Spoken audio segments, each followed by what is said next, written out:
성도 여러분 안녕하십니까? 3일 동안 하나님 은혜 가운데 잘 생애하셨습니까? 오늘은 종로의 계단 3장 회개의 두 번째 이야기라는 제목으로 함께 은혜를 나누도록 하겠습니다. 우리가 지난 시간에 말씀드렸던 종로의 계단 회개의 첫 번째 이야기의 마감에는 다음과 같은 글로 마무리를 했었습니다. 이 세상이 줄 수 있는 것보다 더 좋은 것을 갈망하는 그대들이여, 이 갈망이야말로 그대들의 심령에 속삭이는 하나님의 음성인 줄 알라. 그대들은 하나님께서 그대들에게 회개할 마음을 주시기를 구하며, 또한 그대들에게 그리스도의 무한하신 사랑과 완전한 순결을 나타내 보여주시기를 구하라. 구세주의 생애 가운데에서 하나님의 율법의 원칙이 완전히 실천되었다. 사욕이 없는 사랑과 자선은 그의 심령의 생명이었다. 우리가 우리 자신의 마음에 악한 것을 깨닫게 되는 때는 우리가 구주를 쳐다볼 때, 즉 구주께로부터 빛이 우리에게 이르러 올 때이다. 아멘. 우리 회개의 장의 모든 주제를 한마디로 문장을 주제로 모은다고 하면, 우리가 구주를 쳐다볼 때, 즉 구세주께로부터 빛이 우리에게 이르러 올 때 우리는 우리의 숨겨진 것, 그리고 우리의 모난 것, 우리의 더럽고 냄새나는 것을 발견하고 확인하고 회개에 이를 수 있다는 사실입니다. 오늘 그래서 우리는 회개에 대한 이야기를 좀 더 생각을 해보도록 하겠습니다. 우리는 살아가면서 착각을 할 때가 많이 있어요. 영적인 착각이죠. 니고데모와 같이 혹은 바울과 같이 내가 그런 사람들처럼 정직하고 올바른 품성을 스스로 가졌다고 생각하고 만족하고 자만에 빠지는 삶을 살게 될지도 모릅니다. 혹은 그렇게 살아왔는지도 모릅니다.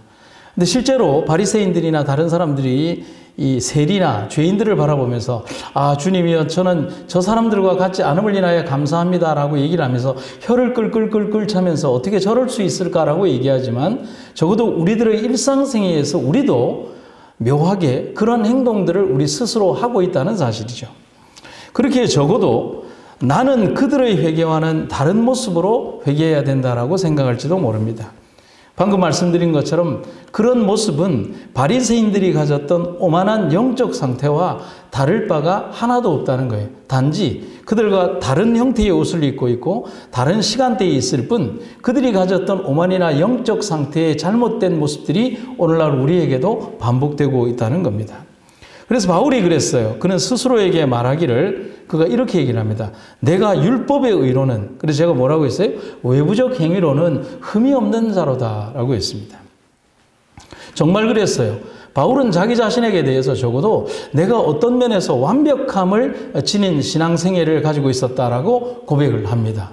실제로 그랬어요. 그럼 율법의 궤도를 준수하는 것이나 헌금을 하는 것이나 영적 생활을 하는 것이나 그 모든 일들에 있어서 완벽에 가까운 삶을 살았어요. 그러나 성경이 엄격하게 얘기를 하면 그가 정말 의로웠느냐라고 하는 질문에 대하여 성경은 그가 의로웠다는 표현을 쓰지 않는 것이죠. 그것이 얼마나 교만하고 무가치한 평가인가를 그는 후일에 예수님을 만난 이후에 스스로에게 평가하고 고백하게 되는 겁니다. 그 이유를 아래 영감의 기별에서 찾아볼 수 있습니다. 그리스도께로부터 나오는 빛이 우리의 심령을 비출 때, 여러분 아멘입니까? 네. 그리스도께로부터 나오는 빛이 우리의 심령을 비출 때 우리 자신이 얼마나 불변한지를 깨닫게 될 것이다. 우리는 생애의 모든 행실을 더럽게 한 우리 동기의 이기적인 것과 하나님께 대하여 가진 적의를 깨닫게 될 것이다. 결국은 뭐냐면 빛이 이르러 오지 않았을 때 우리는 모른다는 사실이에요. 제가 이런 좀 얘기를 드려도 될지 모르겠지만, 제가 목욕을 하거나 머리를 감고 나면 꼭 혼이 나요, 집사람한테. 왜냐하면 하고 나면 제 나름대로 욕실을 이렇게 청소하고 나온다고 이렇게 하는데 아무리 해도 혼이 나는 거예요. 그래서 왜 나를 혼내느냐라고 얘기를 하면 제가 안경을 벗으면 잘 안 보이거든요. 그러니까 제 나름대로는 치운다고 치웠는데 이렇게 집사람이 이렇게 치우러 들어가면 잘 안 보이는 눈으로 치운 게 제대로 치우지를 못한 거예요. 그러니까 아무리 치워도 혼나는 겁니다. 좀 많이 억울한 삶을 제가 살고 있어요. 교우님들이 좀 알아주셨으면 좋겠어요. 여러분, 어두운 곳에 있으면 더러움이 보입니까? 안 보입니까? 더러움이 보이지 않죠. 사물을 잘 분별하지 못하는 시각을 가진 사람이 주변을 잘 인지하지 못하듯이 우리 스스로가 가진 더러움을 볼 수 없기에 결국은 빛이 이르러 오지 못하기에 스스로 깨끗한 줄 아는 거예요. 바울이 그랬어요. 바울의 삶이 자기는 너무 깨끗한 거예요. 너무나 완벽한 거예요. 자기가 생각해도 자기는 율법을 너무 잘 지키고 너무 의로운 거예요. 그런데 다메섹 도상에서 예수님을 만나고 난 이후에 빛이 하늘로부터 그의 마음에 이르러 오는 빛. 그것이 단순히 하늘로부터 오는 외형적 빛이 아니라 그의 내면을 비추는 빛이 그의 심령을 관통하기 시작했을 때 그는 자신 속에 있는 그 더러움을 보기 시작한 거예요. 그때부터 견딜 수가 없는 거예요. 그래서 영감의 기별은 우리에게 분명하게 이렇게 정의를 하는 거예요. 우리의 의가 뭐와 같다? 더러운 옷과 같다. 그런데 저는 이 장면에 대해서 많은 생각을 하게 되었어요. 왜 우리의 의가 더러운 옷과 같을까?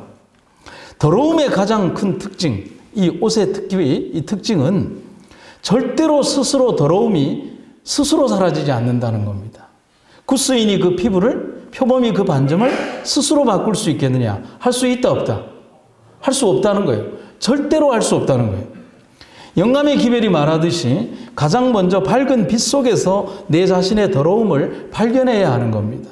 그리고 스스로 정결케 될 수 없다는 사실에 좌절해야 되는 거예요. 그리고 오직 그리스도의 피가 우리를 정결케 하신다는 사실을 인정하고 하나님께 대하여 감사해야 되는 거예요. 먼저 우리는 우리의 죄에 대해서 좌절해야 되는 것이죠. 그렇다면 어떻게 할 것인가? 다시 한번 반복되는 권면 속에 답이 있습니다. 하나님의 영광의 빛과 그리스도의 순결의 빛은 심령을 꿰뚫어 모든 오점을 밝히 드러내고 사람의 품성의 결함과 결점을 뭐한다? 폭로한다는 표현을 써요. 그냥 단순히 가르쳐준다는 것이 아니라 그것은 우리의 마음속에 폭탄과 같은 것을 퍼뜨린다는 것이죠. 또 이 빛은 신성치 못한 욕망과 심지의 불신실과 입술의 불순결함을 명백히 드러낸다. 이것은 외형적으로 우리들에게 보여지는 어떤 외형적 삶에 대해 얘기하는 게 아니라 우리의 숨겨진 내면의 행위, 우리의 입술 속에서 차마 떠나가지 못했던 우리의 내면적 죄들에 대해서도 분명하게 그 빛이 우리의 오점을 폭로해 준다는 사실입니다. 볼 수 없었고 보지 못했던 죄의 흉악한 모습이 바로 내 자신 안에 있으며 내가 바로 더러움 속에 존재하는 한낱 쓰레기 같은 존재임을 인식하게 되는 겁니다. 어디에서요? 그리스도의 빛 안에서 그렇게 된다는 겁니다. 그래서 결국 하나님께 불충성한 죄인의 행실이 자신의 눈앞에 드러나게 되고 그의 마음은 하나님의 신에 감찰하시는 감화를 받아 찔림을 받고 통회하게 될 것이다. 그는 그리스도의 순결하고 흠없는 품성을 볼 때에 자기 자신을 몹시 싫어하게 될 것이다. 여러분, 우리가 아프다는 사실, 내가 환자라는 사실을 인정하지 않으면 의사가 필요 없는 것이죠. 분명히 볼 때 우리는 죄인이고 의사가 필요한 존재인데 나 스스로 나는 아프지 않은 사람이라고 하면 누가 병원에 가겠습니까? 결국은 우리의 앞에 펼쳐져 있는 죄의 더러움을 발견하고 난 이후부터 우리는 그리스도의 존재의 필요성을 깨닫고 내 자신에 대하여 절망하며 그리스도의 은혜를 갈구하게 된다는 겁니다. 그래서 바울이 왜 그토록 자신을 정죄하고 부끄러워했는지를 우리는 이제서야 조금 이해하게 되는 거예요. 왜 그와 같은 바울이 그렇게 좌절했고 자기 자신에게 대하여 그렇게 참호가리만큼 그런 평가를 내렸을까? 하지만 바울의 고백은 더러운 물에서 연꽃이 피듯 부끄럽지만 한없이 감사한 마음을 표현합니다. 제 오늘 설교의 가장 중요한 주제입니다. 한 번 더 말씀을 드릴까요? 더러운 물에서 연꽃이 피듯 부끄럽지만 치욕스럽지만 한없이 주님의 은혜에 대하여 감사하게 된다는 사실입니다. 그래서 그 고백의 절정이 여러분 제가 너무나 잘 아는 죄가 더한 곳에 은혜가 더욱 뭐했다? 넘쳤다. 이 말은 뭐냐면 죄를 더 많이 지으라는 것이 아니라 나의 죄가 이만큼 깊고 치명적이고 내가 그렇게 더러운 존재인데 그 안에서 하나님의 은혜는 더 깊게 우리에게 다가왔다는 사실을 말하는 겁니다. 그리고 바울의 또 다른 고백을 보면 전에 법을 깨닫지 못할 때에는 내가 살았더니 육체적으로 살았다는 말이잖아요. 그런데 계명이 이름에 죄는 살아나고 나는 죽었도다 라고 했습니다. 그건 뭐냐면 하나님께서 우리에게 율법의 거대한 원칙, 하나님의 사랑의 공의, 하늘로서 주시는 하나님의 사랑의 빛이 우리들에게 임했을 때에 우리가 죄인임을 밝혀주는 완벽한 지적이 우리에게 폭로하고 나 죄인은 그리스도 안에서 죽게 되더라는 사실인 겁니다. 영감의 기별을 봅니다. 그가 율법의 신령적 성질을 깨달을 때 죄는 참으로 흉악하게 보이고 그의 자존심은 사라져 버렸다. 여러분, 아픈 사람이 자존심이 있으면 못 삽니다.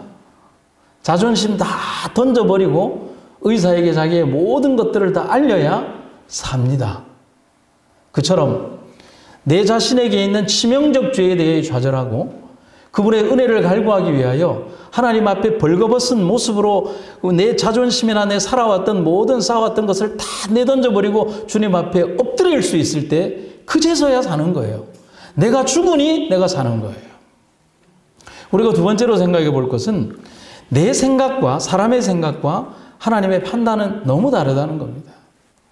우리 인간의 눈으로 볼 때 아무렇지도 않게 여기는 죄라도 하나님 판단은 다릅니다. 바꾸고 얘기를 하면 우리가 참 의롭게 보이는 것이라도 의롭지 않을 수 있고 우리가 정말 치명적 죄인이라고 한다 할지라도 하나님 안에서는 용서가 있다는 사실입니다. 그래서 인간의 판단 기준, 인간의 생각의 기준과 하나님의 판단 기준, 하나님의 판단과 생각은 다르다는 사실입니다. 사람의 눈에는 아무리 사소하게 보이는 악행이라도 하나님의 안목으로는 작은 죄가 아니다. 사람의 판단은 불공평하고 불완전하다. 그러나 하나님께서는 모든 것을 실상 그대로 헤아리신다. 결과가 있습니다. 인간은 결과밖에 못 보죠. 하나님은 이 결과가 만들어지기 전의 과정을 보시고 이 결과의 원인을 보십니다. 그리고 진정한 그 결과를 바라보면서 이것이 의로우냐 의로우지 않느냐를 판단한다는 사실입니다. 여러분들 보시기에 보이는 저의 마지막 장면인 양복 입고 넥타이 매고 정갈하게 하고 빗질을 하고 여러분들에게 아주 고상한 말로 얘기하는 저의 이 모습만을 보는 게 아니라 하나님은 나의 근본적 동기에서부터의 나를 판단하고 계시다는 사실이죠. 옆에 있는 분이 당신의 믿음 참 좋아 보입니다는 말에 속지 마십시오. 믿음의 평가는 그 사람이 해주는 게 아니에요. 여러분, 옆에 있는 장로님이 저에게 아무리 당신의 믿음이 좋다라고 얘기해도 그게 구원과 무슨 상관이 있어요? 하나님께서 우리의 의를 판단하시는데 내가 아무리 더러운 사람이라고 옆 사람이 손가락질을 해도 여러분 그 사람이 우리의 죄와 모든 것들을 판단하는 게 아니에요. 나의 억울함을 보시는 하나님께서 우리의 내면의 근본의 동기를 보시는데 요셉이 그랬잖아요. 요셉의 13년의 생애가 억울했지만 하나님만 바라봤잖아요. 그게 중요한 거 아닙니까? 세리는 자신을 심히 큰 죄인으로 보았고 부끄러워서 사람들 앞에서 기도도 할 수 없었어요. 다른 사람들 역시도 그 사람은 엄청난 죄인이라고 생각했지만 그러나 누구의 판단은 달랐어요? 예수님의 판단은 달랐어요. 그가 자신의 모습을 바라보지 않고 그리스도만을 바라보았을 때 그의 모든 것은 용서받고 누구보다도 주님으로부터 인정받는 사람이 될 수 있었습니다. 하지만 모든 사람들에게 추앙받던 세리와 영적 지도자들, 그 세리에 대하여 더러운 사람이라고 손가락질을 할 수 있는 위치에 있었던 사람들에 대해서 예수님의 평가는 뭡니까? 독사의 자식들아, 회칠한 무덤들이라, 너가 산 자가 아니라 죽은 자라는 평가를 하는 거예요. 얼마나 치명적입니까? 인간의 판단과 하나님의 판단이 다르다는 거예요. 말씀을 보시겠습니다. 그대가 자신의 악함을 깨달으면 스스로 개선하기를 지체하지 말라.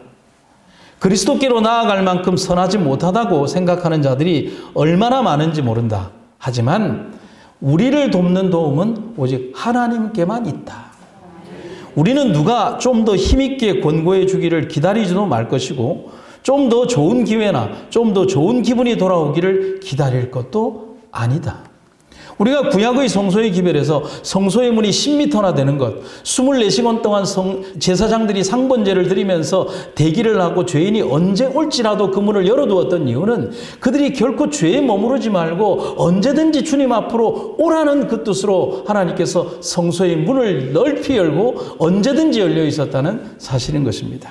그래서 종로의 계단이 이렇게 말하고 있습니다. 죄가 심히 악하다는 사실은 다만 십자가에 비추어올 때만 헤아릴 수 있다. 아멘입니까? 옳다, 그르다.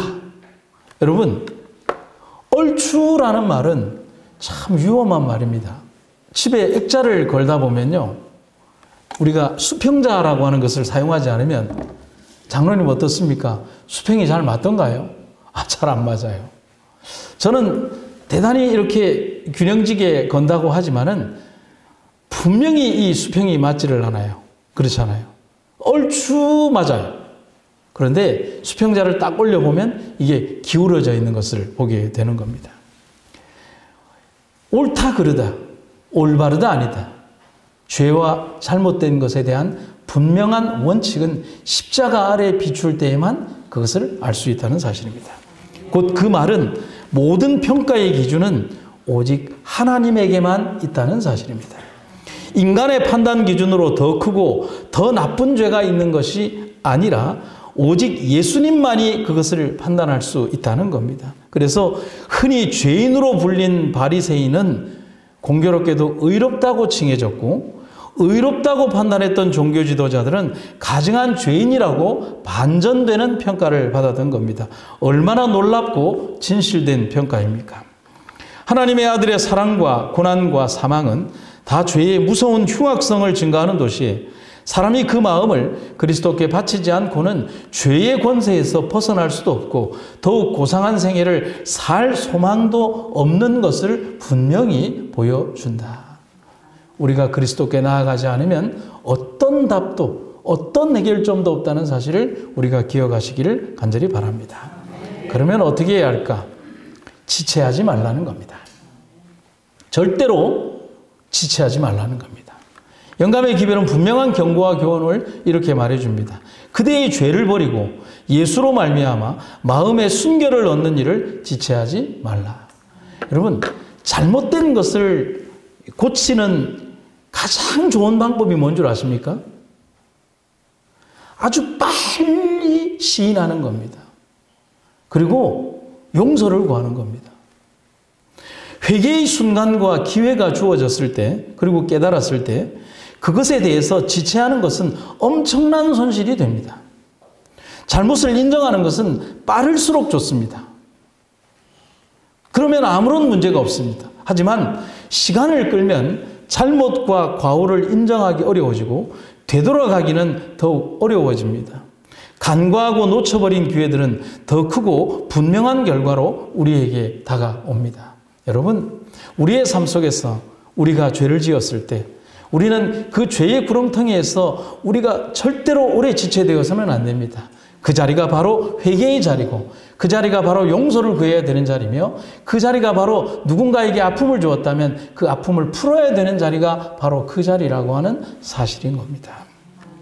이 작은 일이 하나님의 변할 수 없는 거룩한 율법을 번한 것이 또 그것이 사람을 하나님에게서 떠나게 하고 이 세상에 사망과 이루 말할 수 없는 재난의 방충문을 연 것이다. 우리가 소홀히 했던 그 작은 것 하나, 회개하지 않은 그것 하나가 거대한 댐을 무너뜨리는 하나의 원인이 될 수 있다는 겁니다.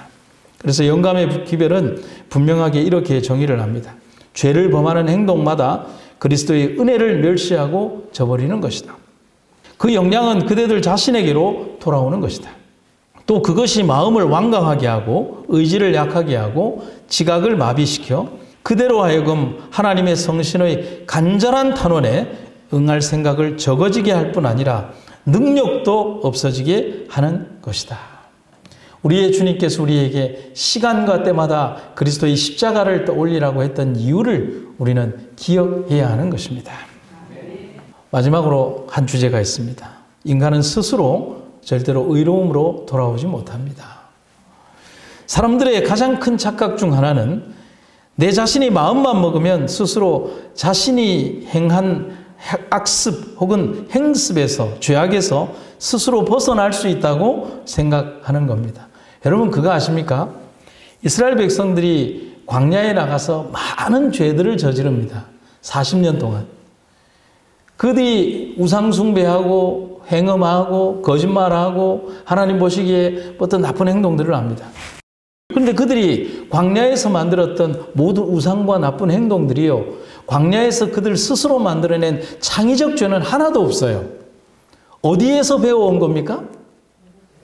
애굽에서 배워온 거예요. 그들의 조상들이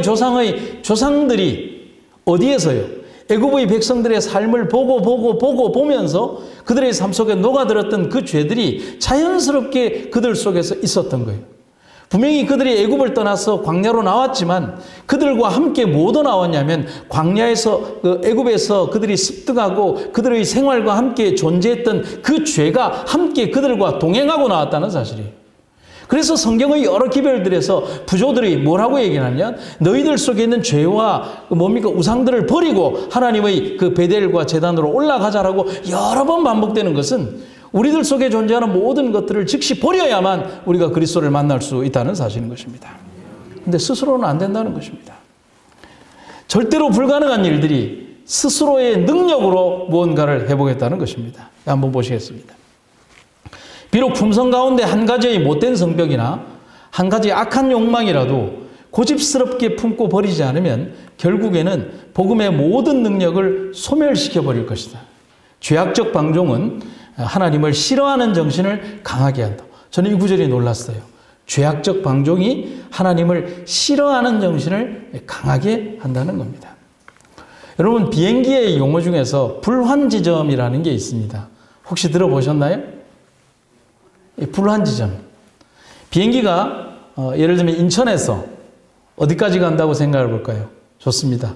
미국까지 간다고 한번 생각해 봅시다. 그러면 이 비행기가 떠서 쭉 가다가 보면 비행기에 문제가 생기면 어디로 돌아가야 할까요? 인천으로 돌아가야 합니다. 그런데 불환지점은 뭐냐면 비행기의 연료가 어느 정도 차 있는 상태에서 어느 일정 시점을 지나가면 이 내가 내릴 수 있는 공항이 전혀 내릴 수 없는 환경이거나 태풍이 불고 토네이도가 불고 지진이 일어나고 하는 상황이라 할지라도 비행기의 연료가 돌아갈 수 없는 지점을 불환지점이라고 합니다. 돌아갈 수 없다는 거예요. 그러니까 거기에 아무리 내가 가더라도 착륙할 수 없지만 돌아갈 수 없기 때문에 어디까지 가야 한다는 거예요. 알면서도 간다는 거예요. 여러분, 우리들이 생애에서 짓는 모든 반복된 죄들이 여러분 대단히 무서운 것은 뭐냐면 내가 모르고 짓는 죄가 거의 없다는 거예요. 알지 못하며 짓는 죄가 거의 없고 반복된 죄 속에서 내 삶에 녹아들거나 알면서도 그것에 대하여 눈 감아버리는 죄들이 많다는 것이죠. 결과에 상관없이 가던 길을 갑니다. 죄악적 방종은 바로 마음의 불환지점을 통과하게 만듭니다. 여기에 있는 것처럼 죄악적 방종이 하나님을 싫어하는 정신을 강하게 만들고 그 스스로의 길을 계속하게 만든다는 거죠. 그러면 어떻게 할까요? 이대로 우리는 그냥 끝나버려야 할까요? 아니죠. 우리에게는 완벽한 해결점이 있습니다. 누구요? 예수님이십니다. 그리스도께서 우리를 죄에서 벗어나게 하여 주시려고 뭐 하신다? 기다리신다. 아멘입니까? 아멘. 이 감동적인 말이 나오는데 이렇게 아멘이 작았어야 되겠습니까? 제가 기회를 한번 더 드리겠습니다. 그리스도께서 우리를 죄에서 벗어나게 하여 주시려고 기다리신다. 아멘. 아멘이죠. 그러나 그는 우리의 의사를 강제하시지는 않으신다. 보라, 지금은 은혜 받을 만한 때요, 보라, 지금은 구원의 날이로다. 오늘날 너희가 그의 음성을 듣거든 너희 마음을 강팍하게 하지 말아라. 지금 우리에게 필요한 것은 진실되게 하나님을 찾고 부르는 것입니다. 여호와는 기쁨과 슬픔의 착잡한 감정으로 찬 사람의 마음, 더러운 것과 거짓의 거처가 되는 방황하고 제멋대로 나가는 사람의 마음속을 보신다. 하나님께서 사람의 동기와 의사와 목적을 다 아신다.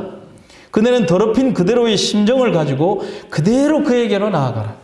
시편 기자와 같이 모든 것을 감찰하시는 자 앞에서 마음문을 열어놓고 하나님이여 나를 살피사 내 마음을 아시며 나를 시험하사 내 뜻을 아시옵소서. 내게 무슨 악한 행위가 있나 보시고 나를 영원한 길로 인도하소서라고 부르짖어라.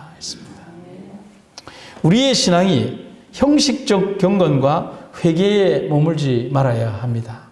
여러분, 지난번 말씀드렸죠. 어떤 교회는 등단할 때 장로님들이 오른쪽에 성경을 전부 다 셋 다 사회, 설교, 기도자가 이 성경을 오른쪽 가슴에 들지 않았다고 직원회에서 싸웠다고 합니다. 여러분, 이게 그렇게 중요한가요? 우리 삶 속에 존재하는 형식적 경건은 대단히 우리를 병들게 할 수 있다는 사실인 것입니다. 우리의 내면 속에 정말 말씀하시는 하나님의 통회하는 심령, 백성들이 죄에 대하여 고통하고 오늘 이 시간 그리스도를 만나고 하나님의 거룩한 경건 속으로 부르시는 그 은혜에 대하여 고뇌하고 그 예배에 참여해야 하는데 오른손이가 왼손일까? 우리의 기도는 다윗의 기도처럼 하나님이여 내 속에 정한 마음을 창조하시고 내 안에 정직한 영을 새롭게 하소서라고 해야 합니다. 그리고 또한 진실한 마음으로 하나님 말씀을 연구해야 합니다. 왜냐하면 말씀의 은혜가 없이는 결코 우리들은 회개와 은혜의 감동에 접근할 수 없기 때문입니다. 감동이 없는데 어떻게 은혜가 있겠습니까?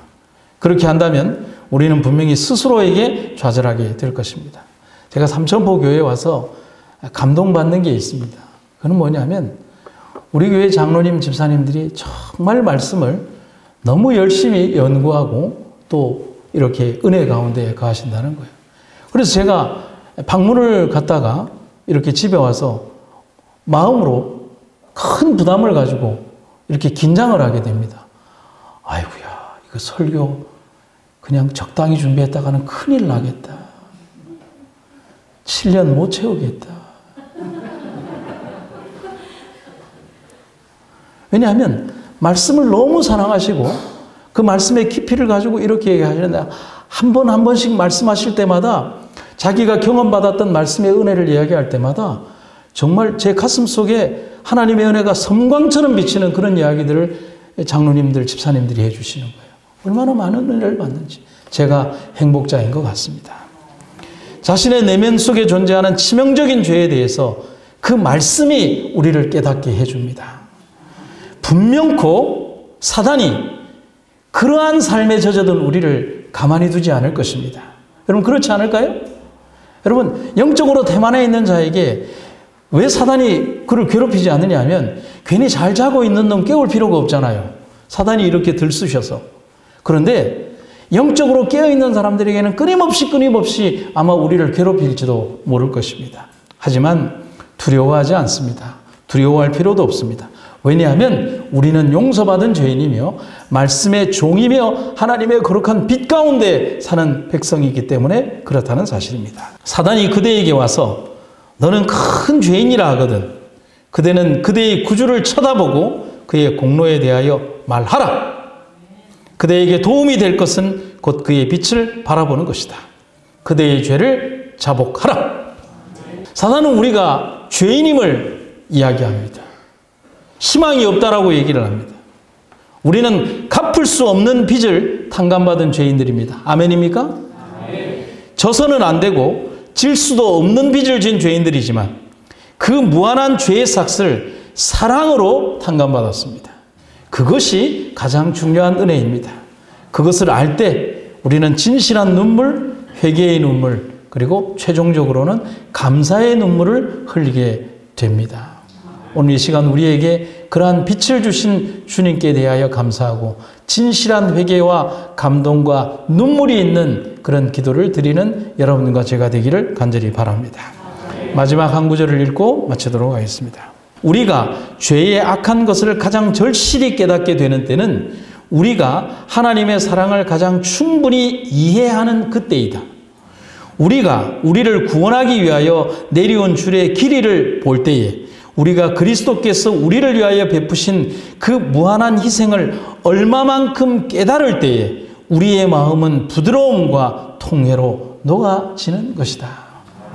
하늘의 거룩한 은혜의 빛이 오늘 섬광처럼 여러분들의 생애와 삶에 함께 하시기를 주의 이름으로 축원합니다. 오늘 흘리는 눈물이 고통과 슬픔과 애잔의 눈물이 아니라 진실한 감동과 은혜의 눈물이 되기를 주님의 이름으로 축원합니다.